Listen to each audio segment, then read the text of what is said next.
What is going on, ladies and gentlemen? Happy Friday? Hopefully this video is going live Friday. Today we got a second part of a series that we kind of started last week, but we didn't really emphasize on at all, where we're going to be ranking every sports car from particular brands. We did Toyota first, and now today we're going to be doing Mitsubishi. There are, as far as I know, there are going to be a couple disclaimers. As a matter of fact, the first disclaimer is, I think I got them all, but let me know if I missed any. There are obviously going to be a couple of cool Mitsubishis out there that I have missed, so let me know in the comment section down below, and let me know, and I'll let you know where I put them. The next disclaimer is this is all personal opinion, so please do not get upset. This is not like the best of the best in terms of performance, in terms of straight line speed, or anything like that. It's just my personal opinion on where I would put the cars. And the last disclaimer is this is just sports cars or cars that were kind of loved by the entire community, or something that was at least resembling a sports car from Mitsubishi. So do not ask where the Mitsubishi Outlander is, because that is not on this list, obviously, since it is not a sports car or a car that's loved by the entire community. But like I said, there is 21 Mitsubishi sports cars, or once again, cars that were somewhat sporty. And so let's get started right with number 21, which is, of course, the Mitsubishi Eclipse Cross. Do I have to say anything? If you are in the car community at all, and you look at this picture, you'll 100% understand why people do not like the Eclipse Cross. The Mitsubishi Eclipse was a super cool car, and then they destroyed it. Moving on. Number 20 is every Mitsubishi race car. I usually like to put the race cars at the bottom of the list. I obviously love race cars, but it's not really fair to like put a Mitsubishi race car above the list, because it's not really like a car that one of us could own. And on top of that, I don't want to put every single different Mitsubishi race car that's ever been a thing in their own spot. So I just bunched them all up into one little location here at the number 20 spot. And the Toyota list, I put them at dead last. This list, they get one higher because there's absolutely nothing that could possibly be worse than the Eclipse Cross. Coming in at number 19 is going to the Cordia Turbo. I looked this thing up. It looks pretty interesting, for sure. Not my cup of tea, though. I can totally understand why other people would like this car. I could see the itch that it would scratch, but it does not scratch my itch. My itch is still itching. By the way, this is like a little toge road. That's why we're kind of cruising through. It's fun sometimes. But now I got a straightaway so I can look at my phone real quick. Coming in at number 18, my bad, is going to the Mitsubishi Mirage 4th generation. This is the only Mitsubishi Mirage that I would say is somewhat sporty, and so that's why it's here on the list at the 18th place. It's not sporty enough to be cooler than some of the bigger Mitsubishi cars. However, I do think it's sportier than the other Mitsubishi Mirages, so here it is at 18th. Number 17th is going to the 3rd generation Mitsubishi Eclipse. This is obviously my least favorite of the Eclipse line. I feel like most people would agree that it's probably their least favorite. Did pretty cool. It had a V6. That was pretty cool. My friend John has one, and it's a manual, and it's pretty fun. Like, I'm not gonna lie, like, it's a nice car. We're already getting into the cars that are still somewhat cool, but they're just not, you know, in terms of Mitsubishi's greatness, that cool. So that's why the Eclipse 3G is here at the 17th spot. Coming in at number 16th is going to the Colt Galant GTO. Yes, this is a very long name, but this is kind of where the whole Mitsubishi Galant line started, and where the whole Mitsubishi GTO 3000 GT line started. So that's pretty cool. It has a lot of history to it. I do like old cars a lot of the times. This one, though, doesn't do it. It looks very similar to a lot of other old cars, and that just doesn't sit right with me. Obviously the performance for its time was very impactful, but besides that, I don't really care too much about it. Coming in at number 15 is going to the Mitsubishi FTO, which is that really weird looking Mitsubishi that we didn't get in America for some reason. This thing is wacky. That's all I gotta say about it, man. You gotta be a certain type of person to like the Mitsubishi FTO more than the rest of the Mitsubishis. Sadly, I'm not that type of person. I just think the looks are a little too out there for me, but I do appreciate what this car did. Oh man, this guy's kind of cruising for a Tom bruising right now. Jeez Louise. But yeah, I do appreciate what the FTO did. It's a unique car, and Mitsubishi kind of stepped out of their comfort zone with this car, and I like that. But in terms of all the other Mitsubishis that we've seen, nah. Coming in at number 14th is going to the 4th generation Mitsubishi Eclipse. This is once again, probably people's least favorite Eclipse besides the Eclipse Cross and the 3rd gen Eclipse. But I actually think the 4th gen is kind of cool. Comes with a V6, comes with a manual transmission. Yes, it's front wheel drive, but who cares? And it makes 260 horsepower. You can get that for like less than 5K. Pretty good deal if you ask your boy Marcus of the Rodents here. Coming in at the number 13 spot, however, is going to the Mitsubishi Starion. The Starion is a car that gets a lot of love right now. A lot of people are saying that it's an underrated car. I honestly think the Starion is a little bit overrated. I did a bunch of research on it, and all the things that it did are really cool, don't get me wrong, but it's not like a super impactful Mitsubishi. But I still like it, obviously, a lot more than the other cars, so it's at here, number 13th. But coming in at the number 12th position is going to the Lancer 1600 GSR. This is kind of the first time that they were like, hey, let's make the Lancer something cool.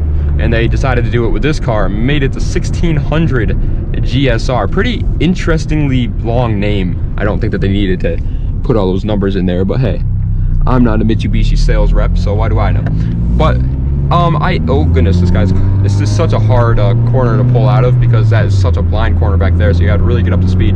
But yeah, the 1600 GSR is kind of like the Colt Galant that we talked about before. It's a cool old car for sure. Started a lot of cool things for sure, but it just didn't. It doesn't hit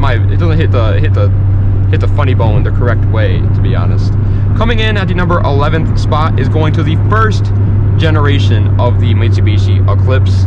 This is the one that everybody, the DSM Eclipse, this is one that everybody likes to drag race because they make insane power somehow. If you like the drag racing aspect, this car is really cool.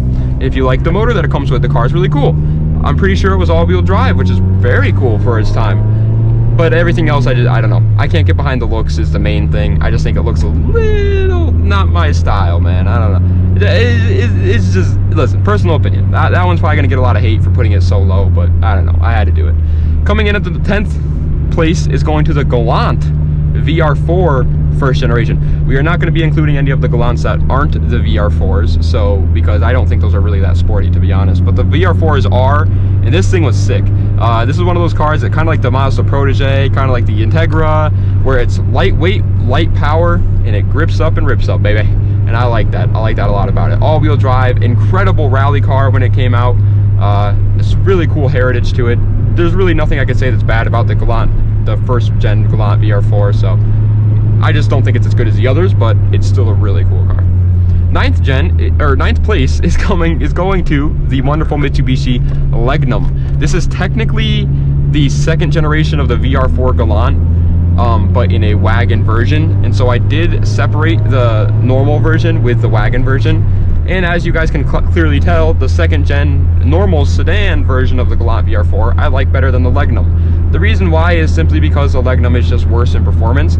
Is it cool that it's a wagon? Yeah, obviously, that's baller. But the actual normal Galant is just better than it in every way. So I couldn't put the Wagnum higher. But the Legnum is really cool. If you don't know what the Legnum is, definitely look into it. This thing was, it was so out of this world. It was amazing. But coming in at the number 8 spot is going to the first Evo with the Evo 10. The first Evo of this list is, ironically, the last Evo that they ever made. The Evo 10, man. Every Evo before this generation had the 4G63 in it. This one took out the 4G63 and put a very good motor in it. A lot of people like to hate on the Evo X because it doesn't have the 4G. But the motor that they put in it is by all means an amazing motor. It just wasn't as cool as having the 4G like all the other Evos did. But it's still a really cool car. A lot of people like to hate on Mitsubishi for going out with the Evo 10. I don't get that at all. I think they did great. It was a perfect final Evo for their runtime. The Eclipse Cross, yeah, that was a horrible way to go out with the Eclipse, but the Evo 10, I think they did amazing on it. I love the Evo 10, but I do not like it as much as I like all the other Evos, obviously, so that's why it's sitting right here at the number 8 spot.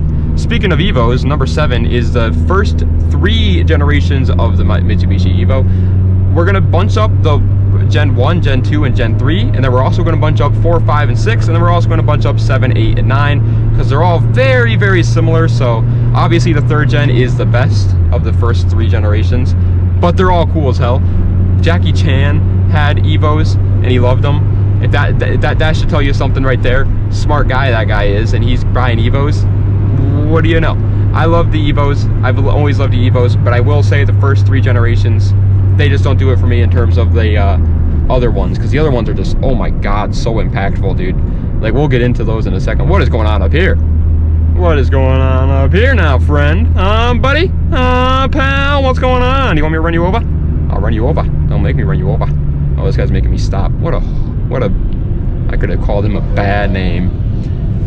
Anyway, coming in at the number 6 spot, I'm just gonna talk right with these guys staring at my face, I don't care.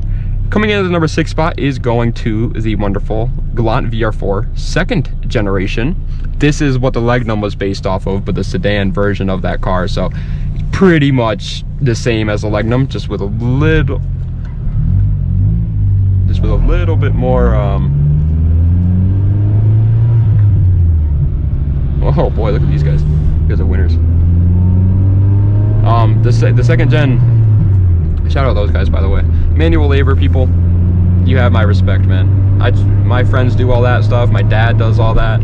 I see the way that they come home with freaking black tar all over their face, and oh my god. If you do manual labor, man, I don't do manual labor. I do YouTube videos for a living. But if you do manual labor, you have earned my respect, because that stuff is brutal. You guys don't get enough recognition. But anyway, 6th place is the 2nd gen VR4. We pretty much already talked about it with the Legnum. I like the VR4, the sedan version, a lot better, so I put it at number 6. But coming in at number 5 is going to the Evo 4th, 5th, and 6th generation. This is obviously the 2nd batch of Evos, in my opinion. This is the one that Adam LZ has and he really likes, and I really like them too. I really do wish they changed up the front bumper a little bit. I think the front bumper looks like the Crimson Chin on these 4th, 5th, and 6th gen Evos. But either way, it is a very, very amazing, cool car. I would love to own an Evo 4, 5, or 6. Oh my god, they're so cool. Imagine just like ripping through roads with a built Evo. God, that'd be great. Anyway, coming in at number 4 is going to a little bit of a weird one that some people might not even know exists, but it's the Mitsubishi Pajero Evolution. I remember driving this car all the time, or SUV, I guess, all the time in what the heck just happened there? In Gran Turismo 4, and it was so cool in that game, and it really sparked my love for this car. But even now, as I'm older, doing research on it, this car really was just something completely different than anything we've seen, and I love it for that. I love the Pajero Evo. Would I ever buy one? Probably not, to be honest. I don't know. I feel like if I actually was given the opportunity to purchase it, I wouldn't really understand the point in me buying it. But it is a really cool car. I love it a lot. But either way, coming in at 3rd place, breaking its way into the podium finish, is going to the 2nd generation of the Mitsubishi Eclipse. This is my favorite. I think this is everybody's favorite of the Mitsubishi Eclipse. It's the one that Paul Walker drove, but even if he didn't drive it, it really is the best. Its styling is damn near perfect. It looks aggressive yet cool. It has amazing performance, especially in the GSX. When they had the 4G63, they put the 4G in it that came in the Evos. That was sick. There's a built one around me that makes 600 horsepower, owned by a guy named Vic. Really cool guy. But the car is just, every time I see it, I'm just like so happy that it exists. It's such a good car, and the fact that you can get them for relatively cheap still, like, oh my god, they're so cool, man. But coming in at 2nd place, a car that I like a little bit better than it, is the Mitsubishi 3000 GT. If you're new to this channel, I talk about the 3000 GT a lot, and I will stand by it. My dad has a Dodge Stealth, and so I've kind of grown up around that car, and it's just a good platform. Everything about it is great. It looks incredible. Oh my god, it looks like a supercar of the 90s, dude, but in a Mitsubishi package, which is insane to me. I absolutely love the 3000 GT. It is so cool. And then you have the VR4 version too. If the base model doesn't do it for you, the VR4 version was insane. Active Aero. That's a lot. That's it. It had Active Aero, but it also had a great motor, and it was all-wheel drive. It was such a good car, and I just wish they were not like $5 million, because I would totally buy a VR4 GT 3000 GT. But either way, 1st place, my favorite Mitsubishi car to ever exist. You probably guessed it at the start of this video, because it's everybody's favorite Mitsubishi. It's the 7th, 8th, and 9th generation Mitsubishi Evos. I know it's basic. I know everybody likes these cars the best. Well, so do I. I think they're really cool. Every time I've seen one in person, They look incredible. They're incredible rally cars. They're incredible track cars. They have the best version of the 4G63 in them, so you get the best of the best without the Evo X, which is technically the best, but it doesn't have the 4G63 in it. And it's just amazing. Its looks are incredible, its aftermarket support's incredible, its motor is incredible. And they cost, honestly, not that bad, dude. They're really not. Like, a lot of people probably think that these Evo 7th, 8th, and 9ths are probably like around the $50,000 mark, like some of the other JDM legends that we have right now, like the RX-7 NXX and Supra. But they're actually around the 20K mark. They're around the same price as an S2000, which is mind-blowing to me. You have, it is such a good platform, and they are just, everything about them. I love the Evo 789s. I'm a big Evo guy. Definitely am a fan of the Evos over the WRXs, and my favorite are the 7th, 8th, and 9th gens. So they're absolutely, without a doubt in my mind, my favorite Mitsubishi ever built. But anyway, guys, that's the end of today's video of ranking every single Mitsubishi sports car from worst to best. If you guys enjoyed, please be sure to like, comment, and subscribe. Let me know what other car brand you'd like to see me rank the best of. We did McLaren, Koenigsegg, Toyota, and now Mitsubishi. So any other cars that you want to do, I will do. There are going to be some brands that I'd have to, you know, take a couple weeks to do it, because there's like 50 cool cars by that brand. We've been filming for what, 16 minutes? That's not bad. So definitely keep that in mind. But yeah, let me know. Anyway, thank you guys so much for watching. I appreciate it. Das Vadonya, and have a nice night.